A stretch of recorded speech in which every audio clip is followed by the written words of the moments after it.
পদ্মা সেতুর কাজ দ্রুত এগিয়ে চললেও বাধা রেল মন্ত্রণালয়ের নকশা ত্রুটি। 4 মাস ধরে বন্ধ একাংশের কাজ, ভেঙে ফেলতে হতে পারে রেলের 4টি পিলার।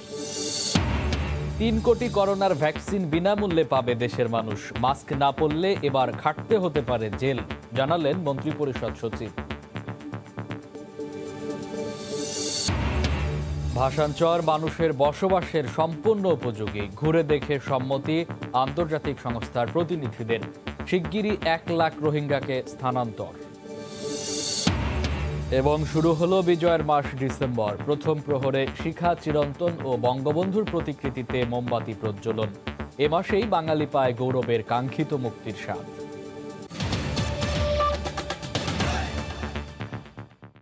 দেখছিলেন শিরোনাম, প্রবাসের সময়, সঙ্গে আছি আমি মামুন আবদুল্লাহ। পদ্মা সেতুর কাজ দ্রুত গতিতে এগিয়ে চললেও বাধা হয়ে দাঁড়িয়েছে রেল মন্ত্রণালয়ের নকশা ত্রুটি। এ কারণে গত 4 মাস ধরে বন্ধ হয়ে আছে পদ্মা সেতুর রেল লাইন প্রকল্পের একাংশের কাজ। রেলের পিলারে উচ্চতা ও প্রশস্ততা কম থাকায় সড়ক থেকে সেতুতে বড় গাড়ি উঠতে পারবে না। তাই মাওয়া প্রান্তে রেলের কাজ বন্ধ করে দিয়েছে সেতু বিভাগ। রেল মন্ত্রণালয়ের সংশোধিত একটি নকশা দিলেও সেটা প্রত্যাখ্যান করেছে সেতু বিভাগ। 2 প্রান্তে এখন 4টি পিলার ভেঙে ফেলতে হতে পারে বলে জানিয়েছেন সংশ্লিষ্টরা। সাইফুল ইসলামের ছবিতে রিপোর্ট এহসান জুয়েলের। মাওয়া ও জাজিরা 2 প্রান্তেই রেলের ভায়াডাক্টের 4টি পিলারে ধরা পড়েছে জটিলতা। রেলের নিচ দিয়ে বড় গাড়ি সেতুতে উঠতে আন্তর্জাতিক মানে পিলারের উচ্চতা থাকা প্রয়োজন 15.5 মিটার আর চওড়ায় 5.7 মিটার। আছে তার চেয়ে কম, ফলে বড় গাড়ি সড়ক থেকে সেতুতে উঠতে গেলে আটকে যাবে। বিষয়টি নজরে আসার পরই গত আগস্ট মাসে সেতুর 2 পাশে রেলের কাজ বন্ধ করে দিতে বলে সেতু কর্তৃপক্ষ। সংশোধিত নকশায় উচ্চতা ঠিক রাখলেও চওড়ায় 13.5 মিটার করার একটি প্রস্তাব জমা দিয়েছে রেল কর্তৃপক্ষ। তবে আন্তর্জাতিক মানের না হওয়ায় সেটি প্রত্যাখ্যান করেছে সেতু কর্তৃপক্ষ। বিকল্প না পাওয়া গেলে এই 4টি পিলার ভেঙে ফেলার কথা বলছে রেল। আমাদের যে প্রস্তাব দিয়েছে সেটা আমরা মনে করি যে বাংলাদেশের যে ন্যাশনাল হাইওয়ে স্ট্যান্ডার্ড এইটার ব্যত্যয়, কাজে এটার অ্যাপ্রুভাল দেওয়ার ক্ষমতা আমার নাই। যারা কাজ করছেন আমাদের বিশেষজ্ঞ, তারা এটা দেখে তারা যে সমাধান দেবে। যদি আমাদের বর্তমানে যেহেতু আমাদের পিলার দুটো এইদিকে অলরেডি আমরা করে ফেলছি, যদি কোনো ধরনের অ্যামেন্ডমেন্ট করতে হয় সেগুলো আমরা করে নেব। দেশের মেগা প্রকল্পে রেল ও সেতু বিভাগের মধ্যে সমন্বয়হীনতা দুঃখজনক বলে মনে করেন বিশেষজ্ঞরা। নির্মাণে যেমন পিছিয়ে গেলাম, উপযোগিতার দিক থেকে হয়তো পিছিয়ে গেলাম, কারণ একজনের ড্রয়িং পেলে আরেকজন ড্রয়িং করে ফেলতে পারে, কিন্তু এখানে সেই ধরনের মনে হয় একটা সমন্বয়ের ঘাটতি আমি দেখতে পেয়েছি। সেটার যেন পুনরাবৃত্তি না হয়। 4 মাস ধরে এই জটিলতার সমাধান না হওয়ায় রেল প্রকল্পের খরচ ও মেয়াদ দুটি বেড়ে যাওয়ার আশঙ্কা রয়েছে। পিলারে নকশার জটিলতার কারণে এর আগে মাওয়া প্রান্তে 1.5 বছর বন্ধ ছিল মূল সেতুর কাজ। এবার পদ্মা সেতুর রেল লাইনের পিলারের নকশা জটিলতা কারিগরি পর্যায়ে সমাধান করা না গেলে সেতুতে গাড়ি উঠতে সমস্যায় পড়তে হবে। সড়ক ও রেল 2 মন্ত্রণালয়ের সমন্বিত উদ্যোগই পারে এই সমস্যার সমাধান করতে।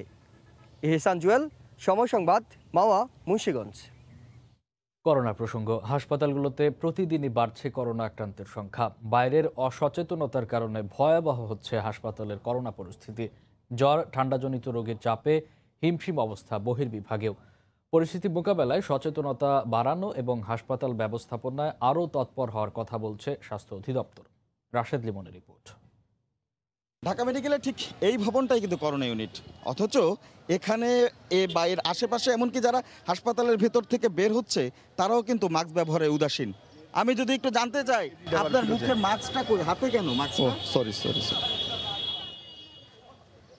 সাধারণ মানুষের এমন অসচেতনতাই দিন দিন আবারও ক্রমেই যেন ভয়াবহ রূপ নিচ্ছে করোনা পরিস্থিতি। জীবন যেন এখানে অনেকটাই স্বাভাবিক, অথচ 100 গজের মধ্যেই করোনা হাসপাতাল। তবু মহামারী এই ভাইরাসে ভয় নেই, ভয়টা যেন ক্যামেরায়। মাস্ক করছি তো, ওই যে হ্যাঁ এই পাশে দাঁড়ায় মাস্ক না স্যার, মাস্ক আছে, মাস্ক ওই জায়গায়। ভয় লাগে না? ভয় লাগছে, আসলে দিনেই মনে করছিলাম। অপরদিকে হাসপাতালে বেড়েই চলছে কোভিড রোগীর সংখ্যা। অক্টোবরে যেখানে ঢাকা মেডিকেলে করোনা ইউনিটে ভর্তি রোগীর সংখ্যা ছিল 450 থেকে 500, চলতি মাসে তা আবারও 600 কোটায়। আর গত 2 সপ্তাহে এই সংখ্যা বেড়ে 6 থেকে 700-তে। অন্যদিকে বহির্বিভাগেও বাড়ছে ঠান্ডা আর কাশির রোগী। মুখে আসছে একটু নামাইলাম একটু নামাইলে কি করোনা বুঝে এটা? ঠিক আছে। ভয়টা কি করোনায় না ক্যামেরায়? করোনায় ভয়। এখানে আমাদের প্রচুর পেশেন্ট, আজকে যদিও তুলনামূলক কম, অন্য সময় আরো বেশি পেশেন্ট থাকে। পরিস্থিতি এখনো নিয়ন্ত্রণে থাকলেও বাড়তি চাপ ভোগাচ্ছে হাসপাতালগুলোকে।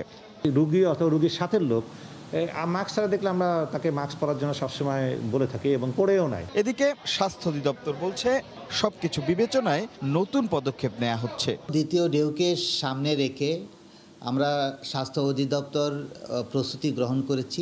তবে সব ব্যবস্থার পরেও সচেতনতার উপরই জোর দিচ্ছেন বিশেষজ্ঞরা। রাশেদ লিমন, সময় সংবাদ, ঢাকা। এদিকে কোভিড-19 দ্বিতীয় ঢেউ মোকাবেলায় মাস্ক পরা বাধ্যতামূলক করতে সর্বোচ্চ অর্থদণ্ড এবং জনস্বাস্থ্য নিরাপত্তা আইন অমান্যকারীদের প্রয়োজনে জেলে পাঠানো হবে বলে জানিয়েছে মন্ত্রিপরিষদ সচিব খন্দকার আনোয়ারুল ইসলাম। সোমবার সকালে মন্ত্রিসভার বৈঠকে এ বিষয়ে প্রশাসনকে কঠোর হওয়ার নির্দেশ দেওয়া হয়েছে জানিয়ে তিনি বলেন, প্রথম চালানের ৩ কোটি ভ্যাকসিন বিনামূল্যে পাবেন দেশের মানুষ। করোনা মহামারী থেকে বাঁচতে যুক্তরাজ্যের অ্যাস্ট্রাজেনেকার ভ্যাকসিন ভারতের সিরাম ইনস্টিটিউট থেকে দেশীয় কোম্পানি বেক্সিমকোর মাধ্যমে দেশে আসার কথা। দিনক্ষণ ঠিক না হলেও দ্রুত এই ভ্যাকসিন নিয়ে আসার ব্যাপারে অনেকটাই সরব দেখা যাচ্ছে নীতি নির্ধারকদের। দ্বিতীয় ঢেউ তথা এই ভাইরাস থেকে মানুষ বাঁচানোর বিষয়টি আবারও জোরে সোরে আলোচিত হল মন্ত্রিসভার বৈঠকে। সোমবার প্রধানমন্ত্রী শেখ হাসিনার সভাপতিত্বে অনুষ্ঠিত মন্ত্রিসভার ভার্চুয়াল বৈঠকে মানুষকে মাস্ক পরানো সহ ভ্যাকসিন প্রাপ্তির বিষয়েও মন্ত্রিসভাকে অবহিত করেছে স্বাস্থ্য মন্ত্রণালয়। বৈঠক শেষে মন্ত্রিপরিষদ সচিব সাংবাদিকদের বলেন, মাস্ক পরা বাধ্যতামূলক, আরও কঠোর হওয়ার বার্তা দেওয়া হচ্ছে প্রশাসনকে। আমরা দেখবো আরো 7-8 দিন 10 দিন দেখবো, তারপরে আমরা ইনস্ট্রাকশন দিয়ে দিব যে আরো কঠোর পানিশমেন্টে যাও। জেলে যেতে হবে, আর কি করবো না, যদি শুনে দেন আমরা তো ক্যানট টেক রিস্ক, আমাদের যতটুকু সম্ভব করতে হবে। 735 কোটি 77 লাখ টাকায় কেনা প্রথম চালানের 3 কোটি ভ্যাকসিন সবাই বিনামূল্যে পাবেন বলে জানান মন্ত্রিপরিষদ সচিব। গভর্নমেন্ট পে করে দিচ্ছে, এই 3 কোটি টোটালটাই ফ্রি দেওয়া হবে। এই জন্য 700 কোটি টাকা অলরেডি ফাইন্যান্স থেকে মিনিস্ট্রিকে দিয়ে দেওয়া হয়েছে। এর আগে 5 নভেম্বর ভ্যাকসিন কিনতে সরকার, সিরাম ইনস্টিটিউট এবং বেক্সিমকোর মধ্যে সমঝোতা স্বাক্ষর অনুষ্ঠানেও বিনামূল্যে ভ্যাকসিনের বিষয়ে ইঙ্গিত দিয়েছিলেন স্বাস্থ্যমন্ত্রী। সেটা মূলত প্রায় বিনামূল্যেই হবে। দেবাশিস রায়, সময় সংবাদ, ঢাকা। সরকারি চুক্তির 3 কোটি ডোজের বাইরে বেসরকারি খাতের জন্য আরও 10 লাখ করোনার টিকা আনছে বেক্সিমকো ফার্মাসিউটিক্যাল। এর ফলে সাধারণ মানুষের ভ্যাকসিন পাওয়ার সম্ভাবনা বাড়বে বলে মনে করে প্রতিষ্ঠানটি। অক্সফোর্ড অ্যাস্ট্রাজেনেকার করোনা ভাইরাসের এই টিকা বিপণে অগ্রাধিকার পাবে ফ্রন্টলাইনার ও কর্পোরেট অফিস। আর প্রতি ডোজের দাম হতে পারে 1100 থেকে 1200 টাকা। রাশেদ লিমনের আরও একটি রিপোর্ট। কোভিড-19 100 কোটির বেশি ডোজ টিকা উৎপাদন এবং বিশ্বের বিভিন্ন দেশে সরবরাহের জন্য অক্সফোর্ড অ্যাস্ট্রাজেনিকা, গেটস ফাউন্ডেশন ও গ্যাভির সঙ্গে অংশীদারিত্ব চুক্তি করেছে সেরাম ইনস্টিটিউট। এরই মধ্যে সেরামের সঙ্গে চুক্তিবদ্ধ হয়েছে বাংলাদেশের বেক্সিমকো ফার্মাসিউটিক্যালস। চুক্তি অনুসারে বেক্সিমকোই হবে বাংলাদেশে সেরাম ইনস্টিটিউটের উৎপাদিত ভ্যাকসিনের এক্সক্লুসিভ ডিস্ট্রিবিউটর। এরই মধ্যে সেরাম থেকে 3 কোটি ডোজ নেয়ার চুক্তি করেছে বেক্সিমকো ও বাংলাদেশ সরকার। তবে এবার বেসরকারি খাতের কর্মীদের বিতরণের জন্য আরও 10 লাখ ডোজ করোনা ভাইরাসের টিকা আনার কথা ভাবছে বেক্সিমকো ফার্মাসিউটিক্যালস। আমাদের কর্পোরেট জগতে যারা সম্মুখ যোদ্ধা, এই ফার্মাসিউটিক্যালস বলেন বা ব্যাংক বলেন, এই ধরনের ইন্ডাস্ট্রিতে যারা কাজ করছে এবং সবসময় তাদের ফ্রন্টলাইনে যেতে হচ্ছে, তাদের জন্য আমরা যাতে কিছু করতে পারি সেই চিন্তা থেকে আমরা আসলে 1 মিলিয়ন ডোজ আনার সিদ্ধান্ত নিয়েছি।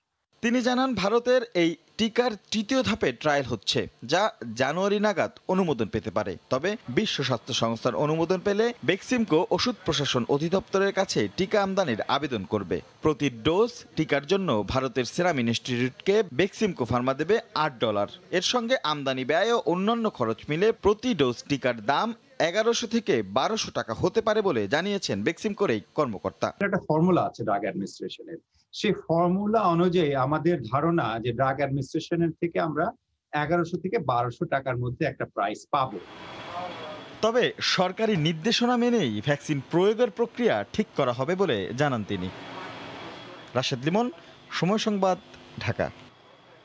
স্বাস্থ্য অধিদপ্তর জানিয়েছে, সোমবার দুপুর পর্যন্ত সবশেষ 24 ঘন্টায় করোনায় মারা গেছেন 35 জন। এ নিয়ে দেশের মৃতের সংখ্যা বেড়ে দাঁড়ালো 6,644 জনে। সেপ্টেম্বর মাসের পর আজ শনাক্ত হয়েছে ছাড়িয়েছে 2,500। গত 24 ঘন্টায় কোভিড-19 নমুনা পরীক্ষা করা হয়েছে 15,372 জনের। এ পর্যন্ত মোট নমুনা পরীক্ষা হয়েছে 27,72,701 জনের। 24 ঘন্টায় নতুন আক্রান্ত শনাক্ত হয়েছেন 2,525 জন। এ নিয়ে দেশে মোট শনাক্তের সংখ্যা 4,64,932 জন। 24 ঘন্টায় মারা গেছেন 35 জন। এ পর্যন্ত করোনা আক্রান্ত হয়ে মারা গেলেন 6,644 জন। করোনা থেকে 24 ঘন্টায় সুস্থ হয়েছেন 2,539 জন। এ পর্যন্ত সুস্থ হয়েছেন 3,80,711 জন। ফাইজারের পর এবার নিজেদের উদ্ভাবিত করোনার ভ্যাকসিনের অনুমোদনের জন্য যুক্তরাষ্ট্রের ওষুধ প্রশাসনের কাছে আবেদন করেছে মডার্না। যুক্তরাষ্ট্রের পাশাপাশি ইউরোপীয় ইউনিয়নের কাছেও আবেদন করেছে ভ্যাকসিন উৎপাদনকারী প্রতিষ্ঠানটি। নিয়ন্ত্রণ করা ভ্যাকসিনের নিউক্লিয়ার ট্রায়ালের ফলাফল বিশ্লেষণের পাশাপাশি এর কার্যকারিতা ও গ্রহণযোগ্যতা যাচাই করবেন। এর আগে মডার্না জানায় তাদের উৎপাদিত ভ্যাকসিনটি করোনা আক্রান্ত হওয়া থেকে 94% বেশি পর্যন্ত সুরক্ষা দিতে সক্ষম। তথ্য বিশ্লেষণে শেষে খুব শিগগিরই অনুমোদন পাওয়ার আশা করছে মডার্না। এর আগে মার্কিন ওষুধ প্রশাসনের কাছে ভ্যাকসিনের অনুমোদনের আবেদন করে ফাইজার।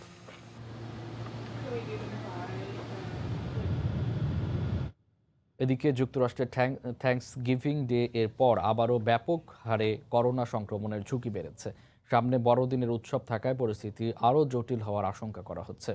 করোনার দ্বিতীয় ঢেউয়ের মধ্যে যুক্তরাষ্ট্রের নিউ ইয়র্কে প্রাথমিক ও প্রাক প্রাথমিক স্কুল খুলে দেওয়ার ঘোষণা দিয়েছেন সিটি মেয়র বিল ডব্লিউ ব্লাসিও। এতে উদ্বেগ জানিয়েছেন প্রবাসী বাংলাদেশিরা। নিউ ইয়র্ক থেকে হাসানুজ্জামান সাকি রিপোর্ট। করোনার দ্বিতীয় ধাক্কায় বিপর্যস্ত গোটা যুক্তরাষ্ট্র। প্রতিদিনই রেকর্ড ছড়াচ্ছে আক্রান্তের সংখ্যা, লম্বা হচ্ছে মৃত্যুর মিছিল। গেল কিছুদিন ধরে প্রতিদিনই গড়ে শনাক্ত হচ্ছেন প্রায় 2 লাখ। দেশটিতে এ পর্যন্ত আক্রান্তের সংখ্যা ছাড়িয়েছে 1,40,00,000। মারা গেছেন 2,73,000-এরও বেশি। এই অবস্থায় দেশটির শীর্ষ সংক্রামক রোগ বিশেষজ্ঞ ডক্টর অ্যান্থনি ফাউসি সতর্ক করেছেন, গেল বৃহস্পতিবার থ্যাঙ্কস গিভিং ডের পর এখন দেশব্যাপী করোনা আরও ব্যাপক হারে ছড়াতে পারে। মানুষজন ছুটি কাটাতে বিভিন্ন অঙ্গরাজ্যে যাচ্ছেন। তারা নিজ নিজ স্থানে ফিরতে থাকায় সংকট আরও প্রকট হতে চলেছে বলে উল্লেখ করেন তিনি। ডিসেম্বরের শেষে বড়দিন থাকায় করোনার ঢেউ আরও বেসামাল হওয়ার আশঙ্কা তার। দেশটিতে কোভিড প্রবণ অঙ্গরাজ্যগুলোর মধ্যে শীর্ষে রয়েছে টেক্সাস, ক্যালিফোর্নিয়া, ফ্লোরিডা, ইলিনয় ও নিউ ইয়র্ক। তবে এর মধ্যেই আগামী 7 ডিসেম্বর থেকে নিউ ইয়র্কের প্রাথমিক আর প্রাক প্রাথমিক স্কুলগুলো খুলে দেওয়ার ঘোষণা দিয়েছেন শহরটির মেয়র বিল ডি ব্লাজিও। রোববার নিয়মিত ভার্চুয়াল সংবাদ সম্মেলনে এ ঘোষণা দেন তিনি জানান, শিশুদের বেশি আক্রান্ত হওয়ার শঙ্কা থাকলেও শিক্ষা কার্যক্রম যাতে বাধাগ্রস্ত না হয় এটাই প্রশাসনের লক্ষ্য। অন্যান্য শিক্ষা প্রতিষ্ঠানও পর্যায়ক্রমে খোলার কথা জানান তিনি। আমরা আপাতত কম ঝুঁকিপ্রবণ এলাকাগুলোর স্কুলগুলো খুলে দেওয়ার কথা ভাবছি, যদিও পর্যায়ক্রমে নিউ ইয়র্কের সব স্কুল খুলে দেয়াই আমাদের প্রধান লক্ষ্য। আপাতত একটি সুনির্দিষ্ট নির্দেশিকা তৈরির লক্ষ্যেই আমরা কাজ করে যাচ্ছি। এদিকে নিউ ইয়র্কে এ পর্যন্ত করোনা শনাক্ত হয়েছেন প্রায় 7 লাখ, মারা গেছেন অন্তত 35,000। শিক্ষা প্রতিষ্ঠান খুলে দেওয়ার ঘোষণায় শঙ্কিত বাংলাদেশি সহ অনেক স্থানীয় অভিভাবকও। হাসানুজ্জামান সাকি, সময় সংবাদ, নিউ ইয়র্ক। এই মুহূর্তে বিশ্বের সবচেয়ে প্রয়োজনীয় বস্তুটির নাম করোনার প্রতিষেধক। যুক্তরাষ্ট্র, জার্মানি এবং যুক্তরাজ্য গবেষণা চালিয়ে যাচ্ছে উৎপাদিত টিকার কার্যকারিতা নিয়ে। শুধু তাই নয়, করোনা থেকে বাঁচতে কোন কোন খাবার সহায়ক হবে তা নিয়েও চলছে গবেষণা। জার্মানির বার্লিন থেকে বিস্তারিত জানিয়েছেন বিটু বড়ুয়া। মার্কিন যুক্তরাষ্ট্র, যুক্তরাজ্য এবং জার্মানিতে জোরে সোরে চলছে টিকা প্রদান এবং টিকা কেন্দ্র তৈরির কার্যক্রম। শুরুতেই দেয়া হবে আইন শৃঙ্খলা রক্ষা বাহিনী, স্বাস্থ্যসেবায় নিয়োজিত এবং ঝুঁকিতে থাকা প্রবীণ সহ শিক্ষকদের। কিন্তু প্রশ্ন উঠেছে, এই টিকা মানব দেহকে কতদিন রক্ষা করবে, কতদিনই বা সুরক্ষা দিবে করোনা ভাইরাস থেকে? দেখুন, করোনার একটি নিরাপদ ও জীবন রক্ষাকারী প্রতিষেধক কিন্তু আমরা পেয়ে গেছি। এখন এই ভ্যাকসিনটি শরীরে নেয়ার পর কতদিন স্থায়িত্ব হবে সেটিও কিন্তু গবেষণার প্রয়োজন। Ja, ich würde mich impfen lassen. এই ভয়ঙ্কর ভাইরাস থেকে বাঁচতে আমি প্রতিদিনই সব রকমের সবুজ শাকসবজির সাথে সাথে ব্রোকলি খাই। আমি মনে করি একটু কষ্ট হলেও করোনা থেকে বাঁচতে শরীরের রোগ প্রতিরোধ ক্ষমতা বাড়ায় এমন সব পুষ্টিকর খাবারই সবার বেশি বেশি খাওয়া উচিত। সদ্য প্রকাশিত একটি গবেষণায় বিশেষজ্ঞরা বলছেন 1 থেকে 2 বছর করোনা থেকে এই টিকা রক্ষা করবে, কিন্তু প্রশ্ন উঠেছে 2 বছর পর কি তাহলে আবার নতুন করে করোনার টিকা শরীরে প্রদান করতে হবে, কিংবা সত্যিই কি কোনো রকম পার্শ্ব প্রতিক্রিয়া নেই এইসব করোনার টিকাতে? এমন সব প্রশ্নের মধ্যে করোনা থেকে বাঁচতে জার্মান পুষ্টি বিজ্ঞানীরা বলছেন সবুজ শাকসবজি এবং প্রচুর ফলমূল খেতে, বিশেষ করে পালং শাক, লাল শাক, জাম্বুরা, কাজু বাদাম, মিষ্টি কুমড়া, মিষ্টি আলুতে রয়েছে প্রচুর পরিমাণে অ্যান্টিবডি তৈরির উপাদান। তাই সবুজ শাকসবজি এবং ফলমূলের কোনো বিকল্প নেই বলছেন জার্মান পুষ্টি বিজ্ঞানীরা। জার্মানির বার্লিন থেকে বিটু পড়ুয়া, সময় সংবাদ। নোয়াখালীর ভাষাঞ্চরে মানুষের বসবাসের জন্য সব ধরনের সুযোগ সুবিধা রয়েছে।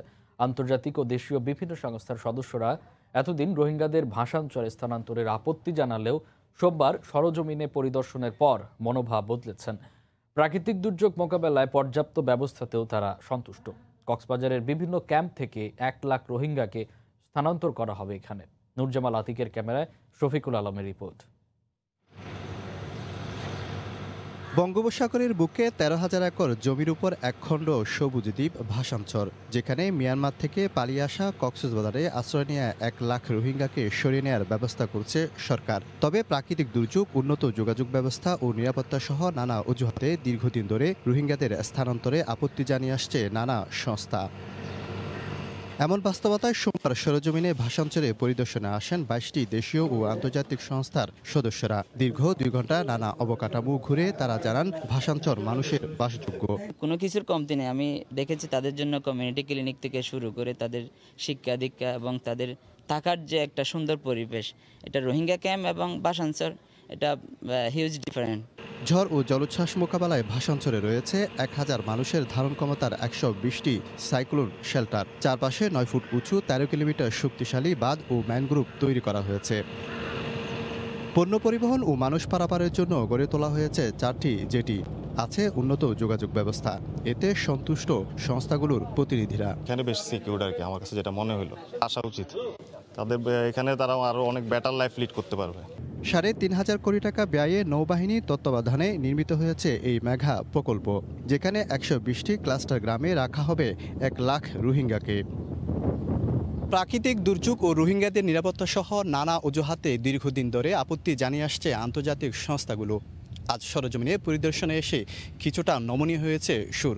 বিশেষজ্ঞরা বলছেন এরপর থেকে হয়তো আর কোনো বাধা থাকবে না ভাষাঞ্চরে রোহিঙ্গাদের স্থানান্তরে। শফিকুল আলম, সময় সংবাদ, ভাষাঞ্চর, নোয়াখালী। প্রবাসের খবর। সংযুক্ত আরব আমিরাতের মনোরম পর্যটন স্পটগুলোর মধ্যে অন্যতম জেবল হাফিদ পাহাড়। গ্রিন সিটি আল আইনের নান্দনিক কাঠামোয় ঘেরা পাহাড়টি পর্যটকদের আকর্ষণ করে দারুণভাবে। শিবলি আল সাদিকের রিপোর্টে বিস্তারিত।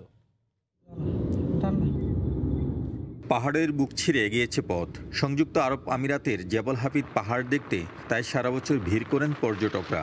জায়গাটা অনেক সুন্দর, এখানে ফ্যামিলি নিয়ে ঘোরার মতো অনেক সুন্দর একটা প্লেস। সুন্দর লাগতেছে, অনেক উপরে উঠছি এবং নিচের দিকে অনেক মনোরম দৃশ্য, অনেক ভালো লাগতেছে। I'm very happy with my family and then it's very quiet. It's so solemn here. ভূমি থেকে পাহাড়ের চূড়ায় উঠতে 14 কিলোমিটার পথ পাড়ি দিতে হয়। এই পথ তৈরি করতে বিপুল পরিমাণ অর্থ ব্যয় করেছে দেশটির সরকার। আমিরাতের সবচেয়ে ব্যয়বহুল 5-তারা হোটেল মার্কিউ এই পাহাড়ের চূড়ায় অবস্থিত। তাছাড়া আমিরাত শাসকের প্রাসাদ প্রতিম অবকাশ যাপন কেন্দ্র রয়েছে পাহাড়ের উপরের পশ্চিমাংশে। চূড়া থেকে আলাইন শহরের রাতের দৃশ্য মনোমুগ্ধকর। প্রবাসী বাংলাদেশিরা কাজের ফাঁকে প্রশান্তি খুঁজে নিতে ছুটে আসেন এই জেবল হাফিতে। আমিরাতের প্রয়াত শাসক জাতির পিতা শেখ জাহিদ বিন আল নাহিয়ান মানুষের মানসিক প্রশান্তির জন্য জেবল হাফিদকে অত্যন্ত মনোরমভাবে তৈরি করেছেন, যেখানে আজ প্রতিনিয়ত হাজার হাজার পর্যটক প্রশান্তির খুঁজে ছুটে আসেন। শিবলি আল সাদিক, সময় সংবাদ, সংযুক্ত আরব আমিরাত। সশস্ত্র বাহিনী বিভাগে নবনিযুক্ত প্রিন্সিপাল স্টাফ অফিসার ওয়াকার উজ্জামানকে লেফটেন্যান্ট জেনারেল পদমর্যাদার র্যাঙ্ক ব্যাজ পরানো হয়েছে। সোমবার গণভবনে প্রধানমন্ত্রী ও প্রতিরক্ষা মন্ত্রী শেখ হাসিনার উপস্থিতিতে নতুন প্রিন্সিপাল স্টাফ অফিসারকে ব্যাজ পরানো হয়। এ সময় নৌবাহিনী প্রধান অ্যাডমিরাল মোহাম্মদ শাহিন ইকবাল ও বিমান বাহিনী প্রধান air chief marshal Masihuzzaman Serniabat lieutenant general Waker উজ্জামানকে র্যাঙ্ক ব্যাজ পরিয়ে দেন। প্রধানমন্ত্রী নিরাপত্তা বিষয়ক উপদেষ্টা মেজর জেনারেল অবসরপ্রাপ্ত তারিক আহমদ সিদ্দিক ও প্রধানমন্ত্রীর সামরিক সচিব মেজর জেনারেল নকিব আহমদ চৌধুরী উপস্থিত ছিলেন।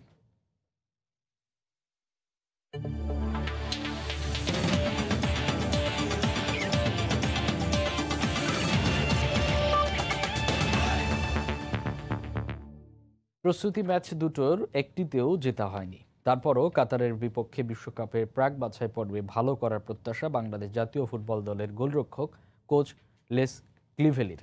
কাতার ম্যাচের আগে প্রধান কোচ জেমি ডেকে পেলে কিছুটা হলেও বাড়তি অনুপ্রেরণা পাওয়া যাবে বলে মনে করেন মিডফিল্ডার মামুনুল ইসলাম। এদিকে করোনা ফলাফল নেগেটিভ হওয়ায় দলের সঙ্গে শিগগিরই যোগ দেবেন জেমি ডে।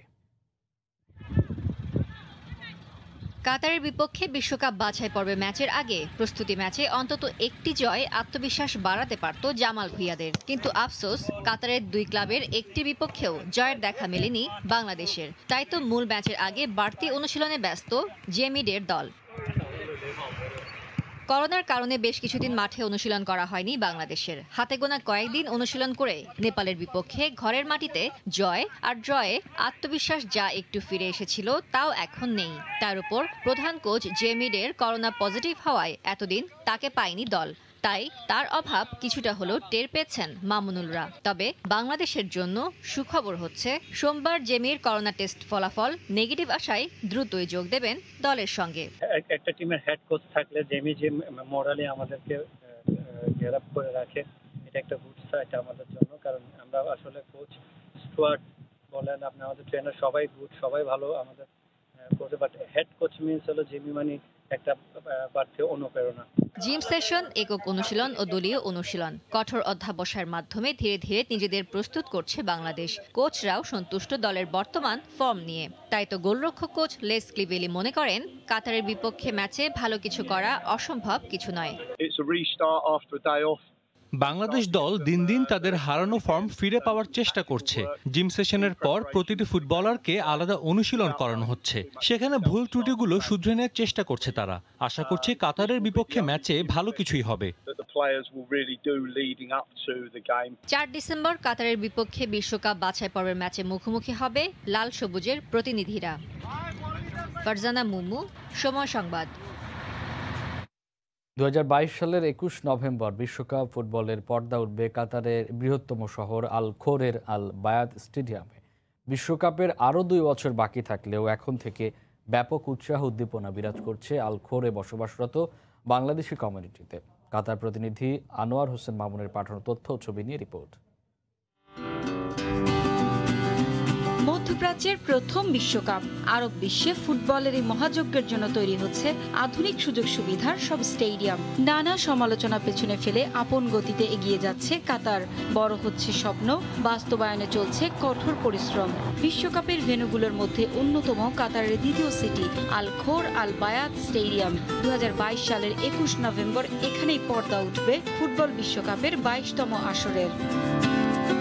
বিশ্বকাপের উদ্বোধনী ভেন্যু আল খোর আল বায়াদ স্টেডিয়ামের শহরে বসবাস করেন প্রায় 20,000 প্রবাসী বাংলাদেশি। 2022 সালে ফুটবল বিশ্বকাপে প্রিয় দলের খেলা মাঠে বসে দেখার জন্য অধীর আগ্রহে প্রহর গুনছেন এ শহরে বসবাসরত প্রবাসী বাংলাদেশিরা। আমরা দীর্ঘদিন থেকে আলখোরে বসবাস করি। আলখোর আল বায়াদ স্টেডিয়ামে উদ্বোধনী খেলা হবে। আমরা অধীর আগ্রহে আছি এই খেলা উপভোগ করার জন্য। এই সিটির সবাই ভাগ্যবান, কারণ সবাই এই সিটিতে যারা খেলা দেখবে তাদের জন্য অনেক ধন্যবাদ। আমরা বাঙালি যারা আছি, অন্যান্য দেশের যারা আছে, কাতারি সহ আমরা সবাই খুব আগ্রহের সহিত ওই দিনটার জন্য অপেক্ষা করতেছি। এদিকে আলখোর সিটিতে বসবাসরত বাংলাদেশি কমিউনিটির মানুষগুলো এমন আয়োজনের জন্য অধীর অপেক্ষায় আছেন। অত্যন্ত ভাগ্যবান যে আমরা এই সিটিতে বসবাস করি এবং আমরা অধীর আগ্রহে অপেক্ষা করতেছি যে 2022 নভেম্বরের যে ফিফা ওয়ার্ল্ড কাপ শুরু হবে সেই কাপ সব উপভোগ করার জন্য। আরবের ঐতিহ্য তাবুর আদলে নির্মিত কাতারের দ্বিতীয় সিটি আল খোর আল বায়াদ স্টেডিয়াম 21 নভেম্বর শুরু হয়ে 18 ডিসেম্বর কাতারের জাতীয় দিবসের দিন ফাইনাল খেলার মধ্য দিয়ে পর্দা নামবে ফুটবলের বিশ্ব আসরটির। সময় সংবাদ, কাতার। ক্রিকেট, আঙুলের ইনজুরির জন্য অস্ত্রোপচার করতে হবে মুমিনুল হকের। তবে ওয়েস্ট ইন্ডিজের বিপক্ষে টেস্ট সিরিজের আগেই তাকে পাওয়ার আশা করছেন প্রধান নির্বাচক মিনহাজুল আবেদিন নান্নু। তবে 2-3 ম্যাচ দেখে কাউকে মূল্যায়ন করতে চান না প্রধান নির্বাচক, অপেক্ষা করতে চান আসরের শেষ পর্যন্ত। মুমিনুল হকের ইনজুরি শুধু গাজী গ্রুপ চট্টগ্রাম না, জাতীয় দলের জন্য বড় ধাক্কা। টেস্ট দলের নেতৃত্বের গুরু দায়িত্বটা যে তার কাঁধেই। মুমিনুলের আঙ্গুলের চোটটা বেশ গুরুতর, করতে হবে অস্ত্রোপচার। তার জন্য বঙ্গবন্ধু টি-20 কাপ শেষ। তবে জানুয়ারিতে ওয়েস্ট ইন্ডিজ সিরিজে মুমিনুলকে চায় টিম ম্যানেজমেন্ট। সেই সিরিজের সূচি এখনো চূড়ান্ত না হলেও জানুয়ারির মাঝামাঝি খেলা শুরু হবে বলেই অধিনায়ককে পাওয়ার আশা প্রধান নির্বাচকের। সার্জারি হবে কি হবে না, তারপরে যেহেতু সময় আছে, এখনো টেস্ট ক্রিকেটের আগে যথেষ্ট সময় আছে, এর মধ্যে আশা করছি যে রিকভারি করতে পারবে। বঙ্গবন্ধু টি-20 কাপের 8 ম্যাচ শেষ হয়েছে। 2-1 ছাড়া নতুন কিংবা পুরনো কেউই করতে পারেনি নজর কাড়া পারফরমেন্স। তবে আসরের এখনো বাকি অনেকগুলো ম্যাচ, তাই প্রধান নির্বাচক এত দ্রুত মূল্যায়ন করতে চান না ক্রিকেটারদের। এখানে অনেকগুলি খেলোয়াড় প্রায় 8 মাস ক্রিকেট খেলার বাইরে ছিল, সেই হিসাবে ওইটাকে কিন্তু মাথায় রেখে আপনাকে চিন্তা করতে হবে। মাত্র খেলার এক একটা টিমে 3টা করে গিয়েছে, এত আগের প্রেডিক্ট করা ডিফিকাল্ট যে কোন খেলোয়াড় কিভাবে কি করছে না করছে, কারণ হাফ অফ দ্য টুর্নামেন্ট না গেলে আপনি এটাকে মূল্যায়ন করতে পারবেন। অবশ্য কেন ক্রিকেটারদের সময় দিচ্ছেন তার কারণটাও ব্যাখ্যা করেছেন প্রধান নির্বাচক। করোনার জন্য দীর্ঘ বিরতি আর একঘেয়ে বায়ুবাবলের বিষয়টিও বিবেচনায় রাখছে বোর্ড। প্লেয়ারদেরকে দেখা হচ্ছে যে ওদের অ্যাপ্রোচটা কেমন, এবং বায়ুবাবলের থেকে এটা কিন্তু ভেরি স্ট্রেসফুল। প্লেয়ারদের এর মধ্যে যে নিজেদেরকে অ্যাডজাস্ট করে যে পারফর্ম করবে এবং অ্যাডজাস্ট করে ভালো ক্রিকেটটা খেলবে, এটা আমরা চাচ্ছি। চলমান বঙ্গবন্ধু টি-20 কাপে বোর্ডের বাড়তি নজর থাকছে তরুণদের দিকে। আসরে ভালো করা 2-1 জনকে দেখা যেতে পারে ওয়েস্ট ইন্ডিজের বিপক্ষে সিরিজেও। সাজিদ মুস্তাহিদ, সময় সংবাদ, ঢাকা। এ পর্যায়ে শীর্ষ সংবাদ জানিয়ে দিচ্ছে আরেকবার। পদ্মা সেতুর কাজ দ্রুত এগিয়ে চললেও বাধা রেল মন্ত্রণালয়ের নকশা ত্রুটি। 4 মাস ধরে বন্ধ একাংশের কাজ, ভেঙে ফেলতে হতে পারে রেলের 4টি পিলার। 3 কোটি করোনার ভ্যাকসিন বিনামূল্যে পাবে দেশের মানুষ। মাস্ক না পরলে এবার খাটতে হতে পারে জেল, জানালেন মন্ত্রিপরিষদ সচিব। এই ছিল প্রবাসের সময়, সঙ্গে থাকুন সময়।